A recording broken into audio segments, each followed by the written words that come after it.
Olá pessoas, tudo bem? Olá, bem-vindos ao podcast do Alfimed.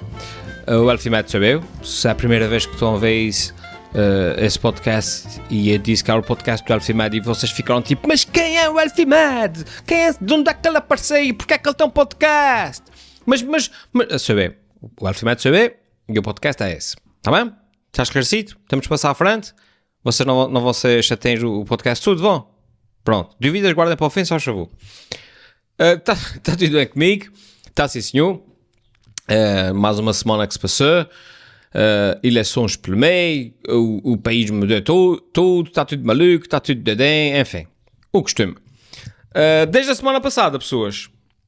O que é que aconteceu? Estou entusiasmado, caramba. Esse fim de semana é o Grande Prémio de Mónaco. Eu não costumo falar muito de Fórmula 1 aqui. Aliás, não costumo falar. Porque compreendo que para a maior parte das pessoas não tem grande interesse. E então eu inibo-me de falar de Fórmula 1. Porque, enfim. Mas por outro lado, é gosto. É tipo, às vezes sigo podcasts de pessoal que estão meia hora a falar de futebol e eu estou lá a ouvir, apesar de não me interessar por futebol. E eu dei por mim a pensar, porque é que eu não posso falar de Fórmula 1 se eu gosto de Fórmula 1? O podcast é meu. Tipo, quem não quiser, faz skip, né? Salta 30 segundos até ao próximo tema. Mas pronto, mas também não vai perder muito tempo aqui. Lembrei-me agora porque é o Grande Prémio de Fórmula 1 esse fim de semana e eu estou tipo, yeah!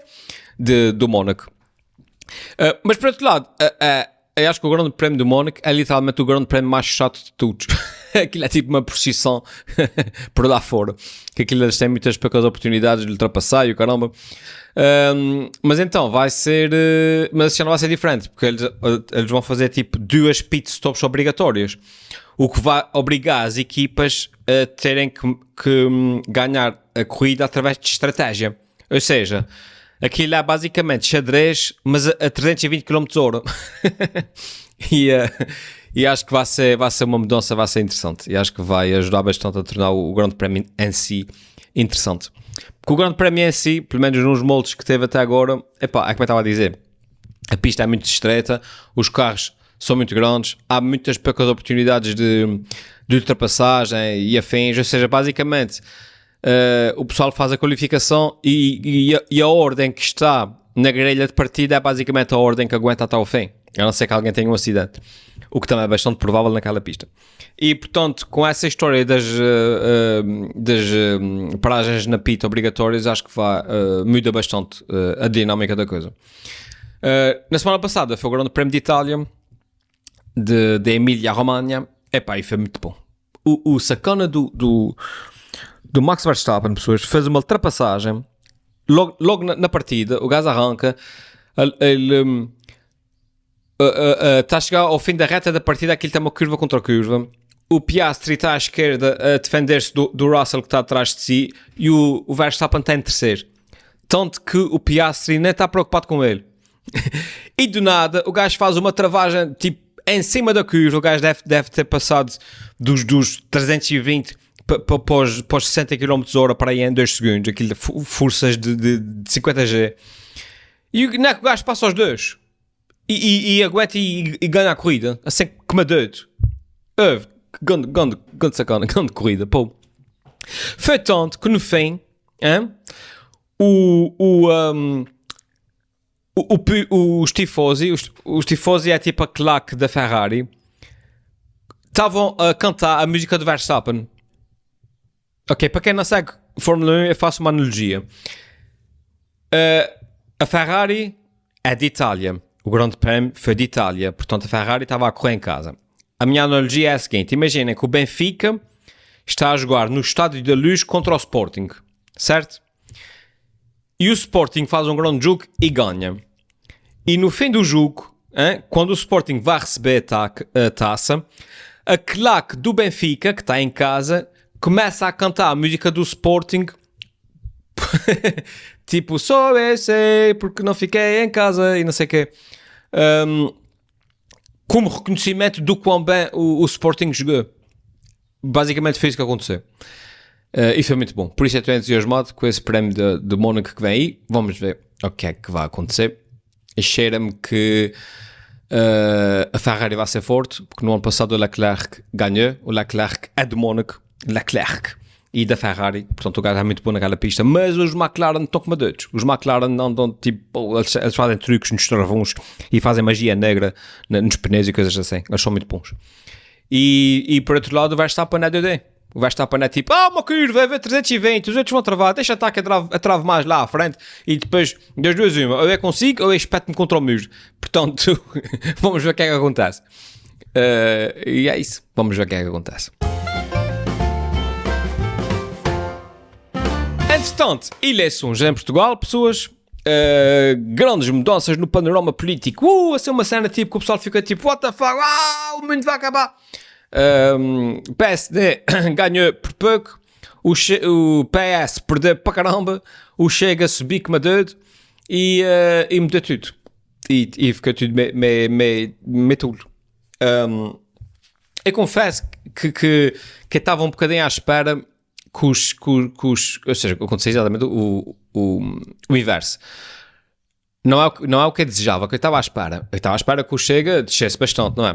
Por causa das polémicas dos 90% dos deputados deles têm problemas com a justiça, não é?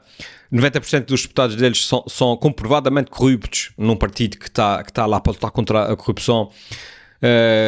Eles têm deputados que são pedófilos num partido que quer castrar os pedófilos. Eles têm deputados que roubam malas nos aeroportos num partido que acha que os imigrantes que roubam não sei o quê devem ser todos mandados para casa, as coisas assim. E depois vieram com a justificação, não, mas a gente mal descobri que ele roubava malas, a gente tirou-lhe do partido, a gente expulsou-o do partido. Tá bem, mas ia assumir a responsabilidade de o terem posto lá? Não. Por outro lado, o PSD também andou ali, tipo, fez a campanha toda, o governo quer ir, tudo por causa da Spinning Viva e da empresa do Montenegro. A gente chega ao fim e ainda não sabe nada da empresa do Montenegro e fica mesmo assim. Ou seja, e essa... e está tudo assim meio... não se sabe muito bem como.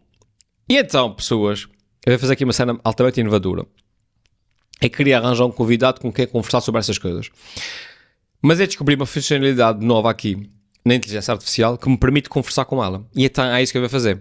Eu vou conversar aqui com o ChatGPT. Eu dei-lhe as fontes, portanto ele tem uma série de fontes que eu fui buscar, as notícias dos últimos dias, e vou tentar, em vez de ter um diálogo sozinho, vou tentar falar com a inteligência artificial para ver como é que isso corre. Se vai ser interessante, não sei, mas que vai ser diferente, vai. Vamos experimentar. Ok, olá, eu gostava de analisar a fundo os resultados eleitorais em Portugal, que deram bastante que falar. Sim, houve muita agitação, é verdade. Pronto, mas eu não queria focar-me só naquilo que saiu nas notícias e nas várias análises. Eu quero perceber não só os números, mas também quero perceber o que é que está a mudar. As correntes de fundo, digamos assim. Exatamente. Não só no panorama político português, mas também no europeu. E o que saltou logo à vista, obviamente, foi a vitória do PSD, da AD, mas sem maioria. Sim, isso já se esperava de certa forma. Já se esperava, pronto. Mas, sobretudo, também o que surpreendeu mais foi a ascensão meteórica do Chega. E isso sim é que veio mesmo a abalar aqui um bocado as estruturas, não é? Ou seja, o tal bipartidarismo. Completamente. Mexeu com tudo. Exatamente. Vamos então lá tentar perceber isso, começando pelos resultados principais. Portanto, o PSD, junto com o CDS, ganhou e teve 89 deputados. O que, lá está, fica muito longe dos 116 para a maioria absoluta. Não chega. Não chega, não. E o PS? O PS sofreu uma cavazada, uma derrota bem pesada e caiu para 58 deputados. Foi o pior resultado deles desde 1987, acho eu. Aliás, as fontes confirmam isso. Cerca de 23,4% dos votos. Há uma queda bastante significativa. E aqui entra a grande notícia da noite, não é? O Chega quase duplicou a representação, saltou também para 58 deputados, ficou ali colado ao PS com 22,6%. Pois é. Tantos como o PS. Basicamente ficaram empatados. Basicamente, sim.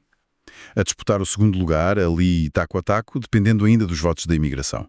Isto é mais do que o número. É um sinal forte. Sim, bem forte. E os outros, assim, resume isto muito rapidamente. Bem, tivemos a Iniciativa Liberal a segurar 9 lugares, o LIVRE duplicou para 6, o que também é notável. A CDU desceu para 3, o Bloco de Esquerda ficou reduzido a apenas uma deputada. Ui, só uma. Pois. E essa igualdade, essa quase igualdade do PS com o Chega, não deixa de ser impressionante. E levanta logo uma questão que é: e a estabilidade? Exatamente. Terceiras eleições em 3 anos. Isto diz muito. Pois diz. E o que é fascinante aqui, como as fontes sublinham, é essa possível ruptura com o sistema PS-PSD que dominou nos últimos 50 anos. O líder do Chega até falou em matar o bipartidarismo. Foi essa a expressão. Matar, que dramático. Mas claro, essa ruptura traz uma incerteza enorme. A AD tem pela frente o desafio de formar um governo minoritário. O que não deixa de ser complicado. O Luís Montenegro pediu para os deixarem governar, mas ao mesmo tempo reafirmou o não a acordos com o Chega. Um não rotundo. Ok, então como é que se faz com o Parlamento assim tão dividido? É a grande questão. Vai ser preciso muita negociação, muita cintura política. Ou então, mais instabilidade. Sim, isso é uma equação muito complicada para um governo. E como é que as pessoas reagiram a isso? Há relatos de choque, de preocupação com a instabilidade, com o populismo.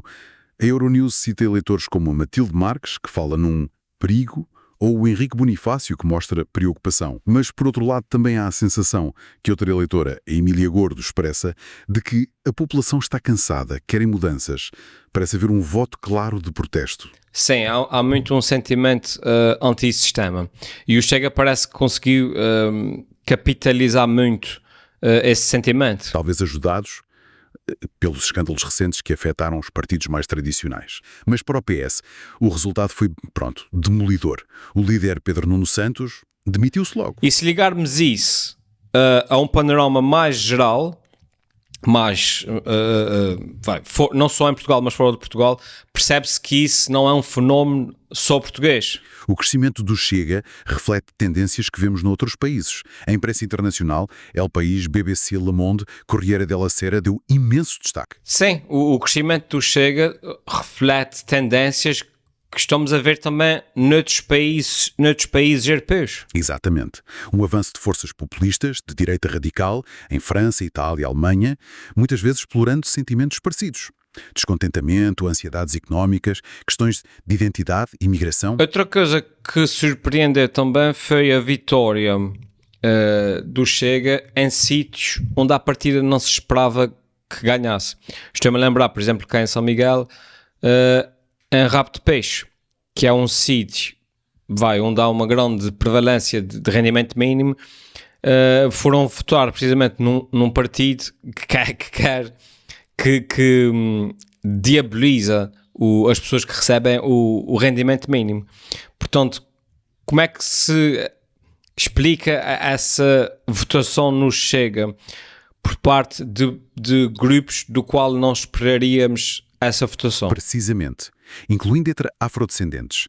Ela sugere que a forma como a extrema-direita fala da imigração tem estragado o nosso olhar e impede-nos de perceber as motivações reais, que podem ser complexas. Não é só ideologia, pode ser outras coisas. Ser desespero, protesto, busca por respostas rápidas a problemas sentidos como urgentes. É preciso cuidado na análise. Sim, claro, isso é importante. Olha, outra coisa interessante. Apesar de tanta eleição nos últimos tempos, tanta instabilidade, a abstenção foi a mais baixa dos últimos 30 anos e ainda falta contar com o voto dos imigrantes. É verdade. Cerca de 35,6% sugere que as pessoas, apesar de tudo, mobilizaram-se. Estão interessadas, mesmo que divididas. Pode ser um sinal de vitalidade democrática, pode ser também um sinal de polarização. Talvez as duas coisas. Uma participação elevada num contexto de grande fragmentação. Então, em resumo, espera-nos tempos de grande instabilidade política. É isso. É esse o quadro. E talvez a reflexão final, para lá dos números e da política do dia-a-dia, seja esta. O que é que esta transformação toda nos diz sobre as ansiedades, as prioridades dos cidadãos, que os partidos tradicionais, se calhar, não estão a conseguir responder? Que fissuras sociais, económicas, culturais estão a ser expostas, exploradas por estas novas narrativas? E que desafios é que isto coloca à própria saúde da democracia, não só em Portugal, mas noutros sítios também? Fica a questão no ar. Fica a questão no ar, obrigado. E essa, hein? A inteligência artificial está a tocar alma, pessoas. A inteligência artificial está assustadora.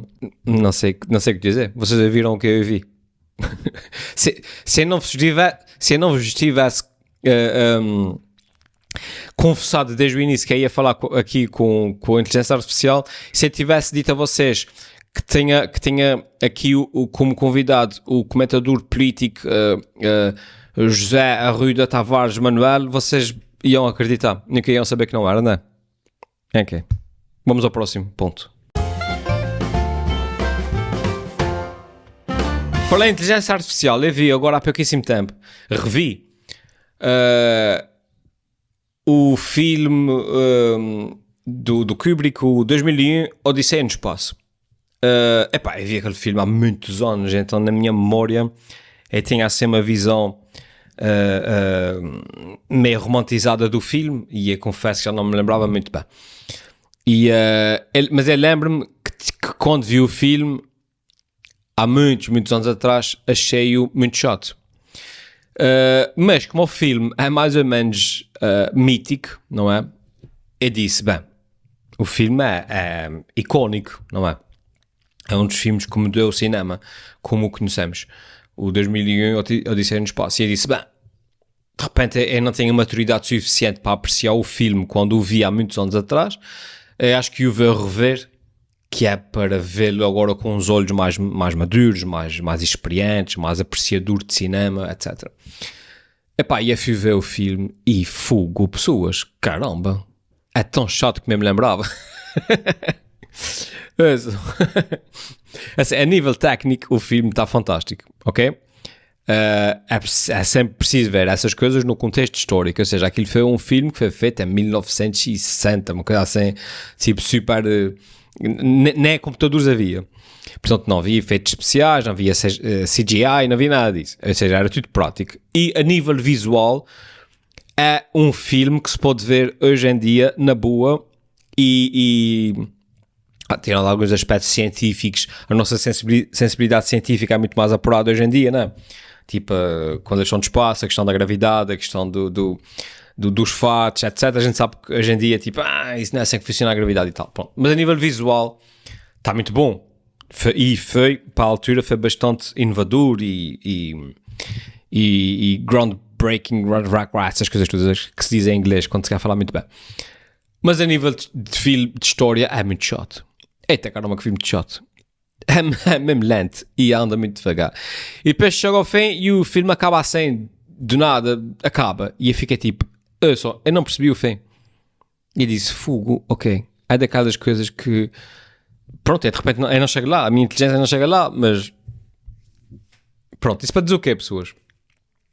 Que eu preferia ter ficado com a visão romantizada que eu tinha do filme, e preferia ter ficado com a percepção de que eu é que não tinha percebido o filme por ter sido por o ter visto novo demais, em vez de o ter visto e ter confirmado que era muito chato. E agora tenho medo de realmente não ser não ser inteligente o suficiente para conseguir apreciar o filme. Ou seja, eu preferia não ter visto, mas eu vi e agora está visto e olha, é o que é. E pronto, para esta semana está feito. A essa hora que vocês me veem, provavelmente estou no Faial. Portanto, isso sai agora sábado de manhã, eu estarei no Faial. E à partida depois volto para São Miguel, porque é assim que funciona. A não ser que me mude de vez para o Faial, o que à partida não vai acontecer, mas nunca se diz que não. A vida é o que é, a vida dá voltas, a gente nunca sabe o que é que coisa e tal, e portanto de repente eu vou morar para o Faial. só porque sei. Ali para aquele... eu vi dizer que está ali um farol no Vila Conde dos Capelinhos, aquilo de repente 200 euros e eles vendem-me aquilo. E eu ia morar para lá. Tá bom? Não há relva para gostar, porque aquilo não tem relva à volta. Portanto, é só vitórias. Ué, pessoal, até para a semana, fica bem e vão conversar com o ChatGPT. Vá, tchau.